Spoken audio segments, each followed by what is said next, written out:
반갑습니다. 저는 이번에 구약 속 예수라는 책으로 여러분들에게 발표하게 된 다니엘TCS 학생선교사 박준이라고 합니다. 반갑습니다.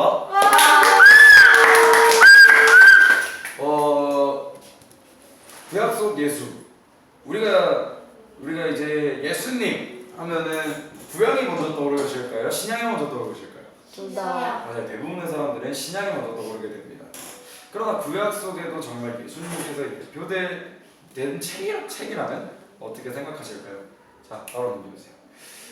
먼저 그런 자세한 것들을 바라보기 전에 먼저 책 소개를 먼저 하고 그런 자세한 것들을 바라보려고 합니다.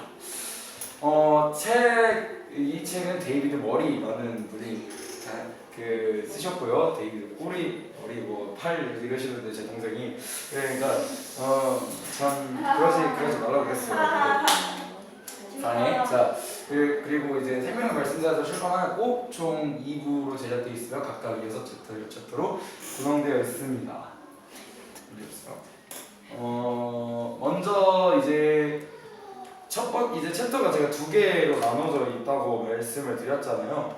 그래서 그 챕터가 2개로 나눠져 있는데 한 챕터는 나의 엠마오의 여정이라고 적혀 나고 그런 첫 번째 챕터는 이렇게 돼 있고요. 그리고 두 번째 2부는 신령이 뜨거워지는 10가지의 발견이라고 할 수 있습니다. 이제 제가 방금 말했듯이 이제 대부분의 지금 현재 살아가시는 교회 분들은요, 구약 성경이라고 하면은 대부분 다 이렇게 생각하세요. 딱딱한 책. 나랑 내 삶에 뭐랑 관계가 있어. 그러니까 내 바벨론 포로 시대 때가 나랑 뭐랑 상관이 있고 그런 상황들이 나에게 예수님이 도대체 이 구약에 어디에 계시다는 거지? 나는 그 예수님의 사랑을 나는 그 예수님의 그 크신 뜻을 원해갖고 난 교회에 왔는데 왜 구약에서 어떻게 예수님을 찾지? 라고 생각하시는 분들이 되게 많으시더라고요. 근데 구약이 없는 신약은 상상할 수도 없을 정도입니다. 왜냐하면 신약의 80%는 실제로 통계적으로 나왔습니다. 신약의 80%는 구약의 시들로, 구약에 있는 시들, 시편, 아가서 그런 것들을 모티브를 해서 대부분 80% 정도 만들어졌다고 제가 마지막으로 통계를 받았었어요. 그러면 우리는 이 구약에서 어떻게 그 예수님을 발견할 수 있을 것인가? 그 제자들이 그리고 예수님과 그 제자들께서 직접 구약에 계신 구약에서 예표된 구약에서 예표된 예수님을 한 분 한 분씩 설명해 주고 계십니다. 예수님께서 직접 말씀하셨어요. 자신이 구약 성경의 정점이요 완성이다. 그리고 베드로 예수님의 제자 베드로는 구약은 무엇보다 예수님에 대해서 선지자들을 통해 예언하고 있다라고 말씀하고 계시고요. 그리고 바울은요, 구약 성경을 바라볼 때 죄인들을 율법으로 구원하는 것이 아닌 예수님께서 우리를 구원하실 구원자이심을 기억해야 합니다 라고 말씀해 주셨고요. 그리고 이제 사도 요한은 이렇게 말했습니다. 성경 전체는 은혜의 경영체제라고 말할 수 있다. 구약은 은혜의 경영체제라고 본다면 신약은 이 경영체제가 새로운 경영진에 의해 진행되고 있는 것이다 라고 볼 수 있고요. 다음 보세요. 그러면 여기서 이제 심령이 뜨거워지는 10가지 발견. 우리가 이제 신약을 보면은 하나님께서 예수님께서 이런 역사를 일으켜 주셨구나, 이런 기적을 일으켜 주셨구나 하는데 구약에서 같은 경우는 그런 거를 되게 하는 그런 게 많단 말이에요. 그러나 우리가 볼 수 있는 이 10가지들 중에서 저희가 이 10가지들을 통해서 이제 심령이 뜨거워지는 것을 발견할 수 있는데 그 중에서 저는 구약의 9번째와 10번째를 좀 더 자세하게 살펴보려고 합니다. 구약 성경의 잠언에서 예수님을 발견하기, 그리고 교회 시에서 예수님을 발견하기, 그리고 그 전에는 굉장히 많은 것들이 있어요. 창조사역 인물들, 구약 성경 직접 나타나신 구약 율법에서 그런 것들이 굉장히 많이 나와 있는데 그 중에서 저는 잠언과 시에서 나타나신 예수님에 대해서 먼저 알아보려고 합니다. 잠언 같은 경우는 되게 구약의 트위터라고 볼 수 있습니다. 여러분 혹시 트위터 아시나요? 네. 파란색 새가 이러고 있는 거, 파란색 새가 이러고 있는 막대가 그려져 있는 그 트위터는요. 트위트라는 뜻이 여러분들이 아실지도 모르겠는데 간결하고 기억에 남을 만한 글들로 우리의 신앙생활은 아니지만 그래도 삶에 이런 게 있구나 좀 이렇게 깊이 깨달을 만한 그런 거를 알려주는 게 트위터잖아요. 그 트위터 이 잠언이 마치 이제 트위터와 같은 역할을 해줍니다. 그래서 간결하고 기억에 남을 만한 글들로 우리의 신앙생활에 도움을 주는 글이라고 볼 수 있는 것이죠. 그러면은 이 잠언에서도 예수님을 발견할 수 있을까요? 네, 맞습니다. 네, 잠언에서도 예수님을 발견할 수 있습니다. 골로새서 3장 16절에서 보면은 잠언도 그리스도의 말씀이다 라고 나와 있는데요. 잠언은 이제 율법과 굉장히 연결되어 있는 게 있는데 왜 율법이랑 이렇게 말씀하시는 분들이 계실 텐데 율법이 사실상 나타내고 있는 이유는 예수님께서 하셨던 굉장히 많은 것들에 대해서 얘기해주고 있는데 이것이 잠언과도 연결이 된다는 것입니다. 첫 번째는 그리스도의 성품, 두 번째는 예수님의 삶, 세 번째는 예수님의 가르침, 네 번째는 예수님의 빛, 다섯 번째는 예수님의 죽음, 여섯 번째는 예수님의 죽음이 미치는 범위, 일곱 번째는 예수님의 임재, 여덟 번째는 예수님의 집, 아홉 번째는 예수님의 영광에 대해서 얘기하고 있습니다. 그리고 이제 잠언은 무슨 책이라고 말을 해요? 대부분 지혜의 책이라고 합니다.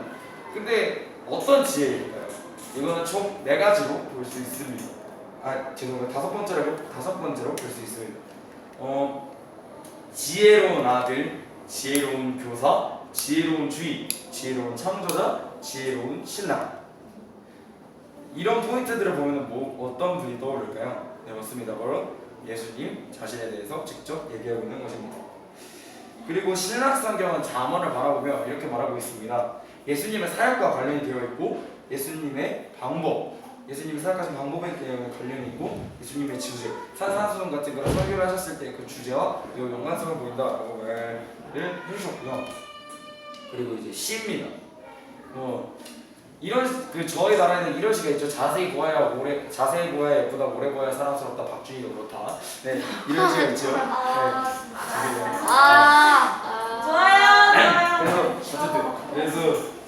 그래서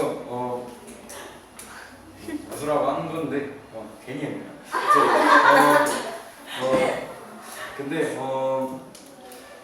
이런 시들 같은 경우에도 예수님께서 직접 자신에 대해 표하고 계십니다. 먼저 2가지의 시를 바라보려고 하는데요. 첫 번째는 시편, 두 번째는 아가서입니다. 시편에서 예수님을 찾을 수 있는 방법은 총 3가지가 있습니다. 첫 번째는 시편으로 예수님을 찬양한다. 두 번째는 시편에 나타나신 예수님을 찬양한다. 세 번째는 시편으로 예수님과 함께 찬양한다. 이렇게 나와 있는데요. 이렇게 해서 예수님을 찬양하는데 근데 이 시편 자체가 그냥 다윗이 나 오늘 기분 너무 좋아요 이렇게 쓴 게 아니에요. 그래갖고 그냥 그런 진공 상태에서 만들어진 시가 아니라는 겁니다.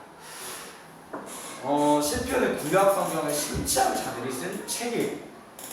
그래서 시편을 관통하는 진리들이 몇 가지가 있습니다.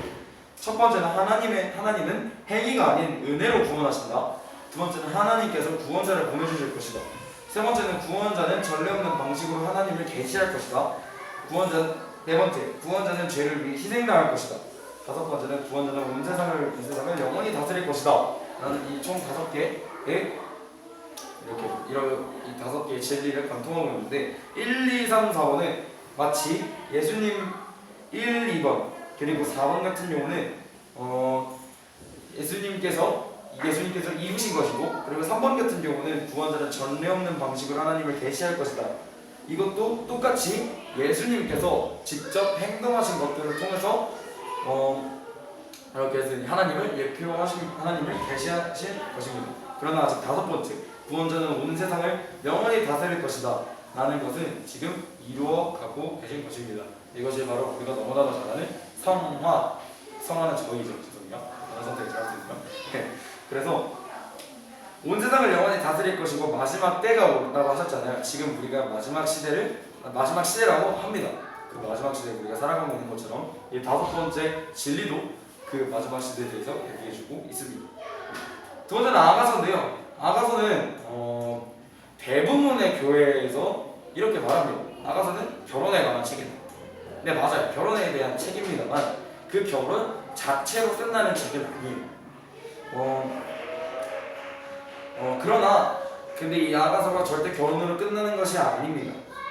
아가서는 결혼뿐만 아니라 이스라엘 신약시대의 교회와 성도들에 위해서도 메시지를 하고 있습니다. 그리고 특정한 본문 4가지, 이 아가서의 특정한 본문 4가지가 우리 예수님께서 직접 말씀하고 계신 내용입니다. 첫 번째, 주님은 나의 모든 것 되신다. 두 번째, 세상에서 맛보는 하늘. 세 번째는 주님은 모든 것에 사랑스러우시다. 네 번째, 사랑은 승리한다. 라는 그런 특정한 부분 4가지가 있는데 그 4가지를 자세하게 그 4가지 같은 경우는 이 책에 시로 나와 있어요. 그래서 이 책을 만약에 꼭 읽어보시면 그 파트를 꼭 읽어보셨으면 좋겠어요. 느낀 점인데요. 제가 이 책을 태안 9월에서부터 지금까지 읽은 대장정을 이끌어온 책입니다. 정말 이제 이번에 내용이 기억이 안 나서 앞에 내용을 다시 읽어보았는데 참 그때 태안에서 읽었을 때보다 좀 다르게 하나님께서 그 말씀을 주신 것 같아서 되게 놀라웠고요. 마치는 글에서 저자가 이렇게 얘기합니다. 때로는 우리가 함께 엠마오로 가는 과정이 너무나도 행복하고 충만하고 만족스럽기 때문에 이 길의 목적지에 도착하고 싶지 않을 때도 있을 것이다. 그러나 그 생각은 잘못된 것이다. 왜냐하면 엠마오로 가는 길은 결국 예수님과 얼굴을 맞대고 볼 수 있는 곳, 단 한순간도 그분의 얼굴이 우리 눈앞에서 사라지지 않고 영원한 교제를 나눌 수 있는 곳으로 우리를 인도할 것이기 때문이다. 그때가 되면 영적으로 뜨거웠던 경험이 과거의 추억보다 미래의 희망보다 항상 영적으로 뜨거웠던 경험이 과거의 추억이나 미래의 희망이 아닌 항상 지속되는 현실이 될 것이다. 그리고 나는 아직 그 목적지에 도착하지 않았다.